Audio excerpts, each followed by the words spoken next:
ధనస్సు వారికి గనక చూసుకున్నట్లయితే మీ యొక్క రాస్యాధిపతి సప్తమ స్థానంలో ఉన్నాడు. అంటే వివాహ స్థానంలోని సామాజిక స్థానాల్లో గురువు కూర్చున్నాడు.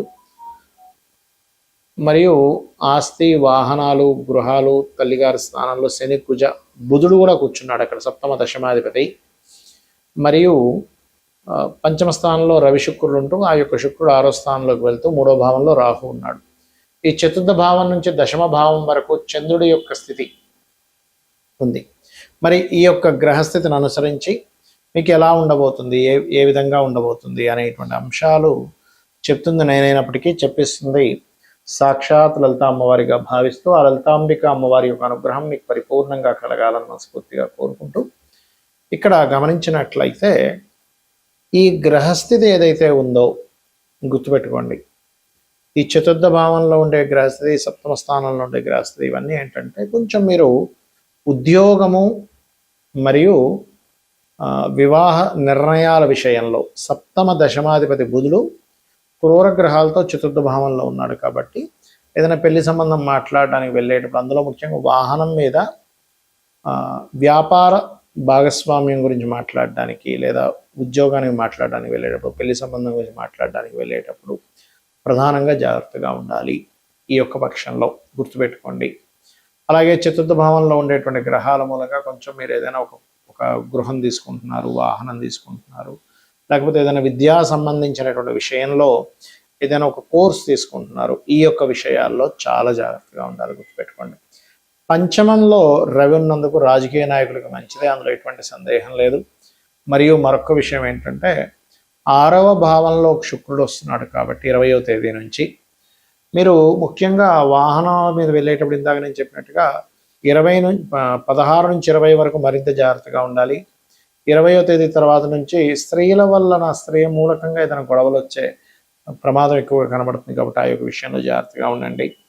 మరియు మరొక విషయం ఏంటంటే ఉద్యోగంలో మరింత అభివృద్ధి కావాలి, గొడవలు అవి ఉండకూడదు అని అనుకుంటే కనుక మీరు ఓం మాణిక్య ముకుటాకార జానుద్వయ విరాజితాయ నమః అనే మంత్రం చేస్తూ ఉండండి. మరియు పుణ్యక్షేత్ర దర్శనం చేసుకుంటారు ఈ యొక్క పక్షంలో చూసుకున్నట్లయితే. మరియు అదేవిధంగా రుణము లభిస్తుంది కూడా శుక్రుడు శుక్రస్థానంలో ఉన్నందుకు. కాకపోతే స్త్రీలకి మీరు రుణం ఇవ్వడం, స్త్రీల ద్వారా మీరు ఏదైనా రుణం పొందే విషయంలో మాత్రం జాగ్రత్తగా ఉండండి. ఎందుకంటే ఇక్కడ స్త్రీలతో కొన్ని ఘర్షణ వాతావరణాలు కనబడుతున్నాయి కాబట్టి ఈ విషయంలో జాగ్రత్తగా ఉండండి. మీరు నిత్యము కాలభైరవుడి యొక్క అష్టకము, లక్ష్మీ నరసింహస్వామి యొక్క అష్టోత్తరం చేసుకోండి. లక్ష్మీ నరసింహస్వామి యొక్క ఆలయాలకు వెళ్ళండి, అన్ని విధాలా మీకు బాగుంటుంది.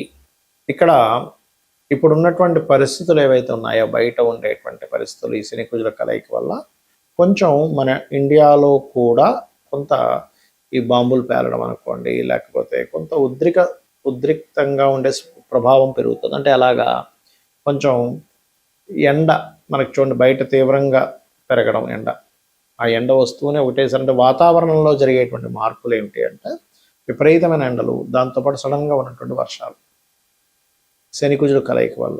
అదేవిధంగా ఎక్కువ రద్దీగా ఉండేటువంటి ప్రదేశాల్లో ఎక్కువగా తిరగకండి, చాలా జాగ్రత్తగా ఉండండి.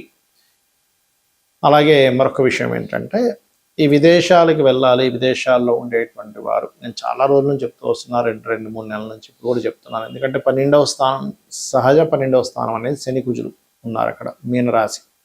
కాబట్టి ఏమాత్రం మీరు స్వదేశంలోకి వచ్చి ఉండగలిగితే కొంతకాలం రావడం మంచిది ఇప్పుడు ఉండేటువంటి కండిషన్స్ పరంగా చూసుకుంటే. అలాగే ఇక్కడ రైతుల విషయం కనుక చూసుకున్నట్లయితే కాస్త ఈ వంకాయ కానివ్వండి, లేనట్లయితే మామిడి పళ్ళు, అరటి పళ్ళు పండించేటువంటి వారు కాస్త జాగ్రత్తగా ఉండాలి, గుర్తుపెట్టుకోండి. అలాగే మరొక విషయం ఏంటంటే ఇక్కడ చాలామంది ఈ ఏలినాటి శని ఇప్పుడు మనకి ఎవరెవరికి ఉంది, ఏ రాసుల వారికి ఉంది, మేషంకి ఉంది, కుంభానికి ఉంది, మీనానికి ఉంది. సో ఈ 3 రాసుల వారికి కుజుడు కలిసినందుకు శనితో ఆ ఏలినాటి శని ప్రభావం తగ్గుతుంది. కానీ ఆ 2 గ్రహాల యొక్క ప్రభావం ఉంది కాబట్టి ఏలినాటి శని 3 రాసులకు చెప్పుకున్నాం మనము. అష్టమ శని సింహం వారికి ఉంటుంది, మీనము వారికి అర్ధాష్టమ శని ఉంటుంది. కాబట్టి వీరందరూ కూడా శని కుజ గ్రహాల దగ్గర దీపారాధన చేయడం ముఖ్యంగా తెలుసుకోవాలి. ఇంకొకటి ఏంటంటే షేర్ మార్కెట్ కారకుడైనటువంటి బుధుడు ఈ యొక్క శని కుజ గ్రహాల మధ్యన వస్తున్నాడు కాబట్టి షేర్ మార్కెట్లో మీరు ఎప్పుడూ చూడనటువంటి ఫ్లక్చుయేషన్స్ జరగనున్నాయి రాబోయే 25 రోజులు కూడా గుర్తుపెట్టుకోండి. బుధుడు వస్తున్నాడు మీన రాశిలోకి. ఇది చాలా చాలా చాలా ఇంపార్టెంట్ అయినటువంటి విషయం. అది ప్రధానంగా గుర్తుపెట్టుకోండి. అలాగే మరొక విషయం ఏంటంటే ఇక్కడ ఈ ట్రేడింగ్ చేసేవాళ్ళు, షేర్ మార్కెటింగ్ రిలేటెడ్ సంబంధించినటువంటి వాటిలో ఉండేటువంటి వారు మరియు మార్కెటింగ్ రంగాల్లో ఉండేటువంటి వారు ఈ యొక్క విషయాల్లో జాగ్రత్తగా ఉండాలి. అయితే ఎప్పుడూ కూడా గోచారం అనేటువంటిది మనకి కొంత పర్సెంట్, ఒక 10 to 15% పనిచేస్తే మన పర్సనల్ చార్ట్ ప్రధానంగా పనిచేస్తుంటుంది అక్కడ.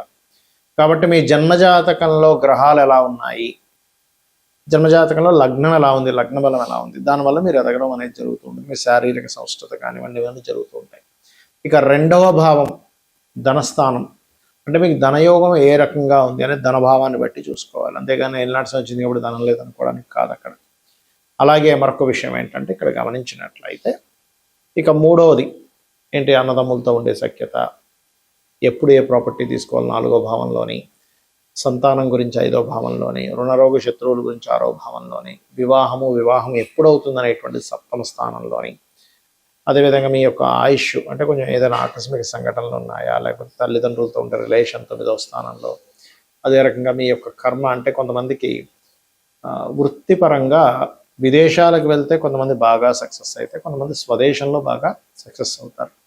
కాబట్టి విదేశాల్లోకి వెళ్తే బాగుంటుందా, స్వదేశంలో బాగుంటుందా అనేటువంటి ఒక క్లారిటీ అనేటువంటిది మీకు మీ 10వ భావాధిపతి ఎక్కడున్నాడనే దాని మీద వస్తుంది. కాబట్టి ఏంటంటే ఇన్వెస్ట్మెంట్స్ కానివ్వండి, బిజినెస్ రాణించేది కానివ్వండి, అన్నీ మీ జన్మజాతకంలో ఉంటాయి.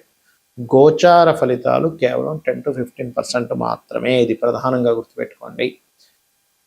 అలాగే సరే జాతకం లేదు, అప్పుడు ఏం చేయాలి? మీరు చక్కగా మీ యొక్క జాతకం లేనంత మాత్రం చేత చింతించకుండా అమ్మవారి యొక్క ఆరాధన నిత్యము లలితా సహస్రనామాలు, లేదా విష్ణు భక్తులు అయినట్లయితే విష్ణు సహస్రనామాలు, శివభక్తులయ్యారు శివ సహస్రనామాలు చేసుకోండి. మనము మన జాతకాన్ని తెలుసుకొని ఒక జ్యోతిలాగా, అంటే జ్యోతిష్యము అంటే ఒక వెలుగులాగా మనకు ముందే కనబడుతుంది ఏంటి, వాట్ ఈజ్ వాట్ అనేది. దాన్ని బట్టి మనం ఎలా అయితే నిర్ణయాలు తీసుకొని ముందుకు వెళ్తూ ఉంటామో, జాతకం తెలియదు అప్పుడు ఏం చేస్తాము, దేవుని మీద భారం వేసి ధర్మబద్ధంగా మన పని మనం చేసుకుంటూ వెళ్ళిపోతూ ఉండాలి. ఇది ప్రధానంగా గుర్తుపెట్టుకుని అందరూ కూడా ఇప్పుడుండే ఈ శనికుజుల యొక్క ప్రభావం మూలంగా అందరూ అన్ని రాసుల వాళ్ళు కూడా కొన్ని విషయాలు కనుక పాటించినట్లయితే ఎటువంటి ఇబ్బంది పడరు వారు. ఒకటి, శక్తి దేవత ఆరాధన, అంటే ఆంజనేయ స్వామి ఆరాధన అనుకోండి, లలిత అమ్మవారి మన దుర్గా ఆరాధన అనుకోండి, ఎనీ శక్తి దేవత ఆరాధన అంటే మనకి దశమహావిద్యల్లో ఉండే దేవతామూర్తుల్ని ఆరాధించడం. రెండవది, మీకు దగ్గరలో గోశాల కనుక ఉన్నట్లయితే అందులోని దేశీవాలి గోవుకి, జెర్సీ ఆవుకి తినిపించొద్దని నేను చెప్పట్లేదు, కానీ జెర్సీ ఆవుకి దేశీ ఆవుకి ఉండే తేడా ఏమిటంటే ఇందులో సకల దేవతలు ఉంటారు. అది ఒక ప్రాణి, అంతే. ప్రాణికి మీరు ఇస్తున్న ఫలితం వస్తుంది అక్కడ. ఇక్కడ సకల దేవత ఆరాధన జరుగుతూ ఉంటుంది, గుర్తుపెట్టుకోండి. ఆ రకంగా మీరు ఎప్పుడైతే ఈ యొక్క గోవులకి తినిపిస్తారో చక్కటి ఫలితాలు వస్తాయి.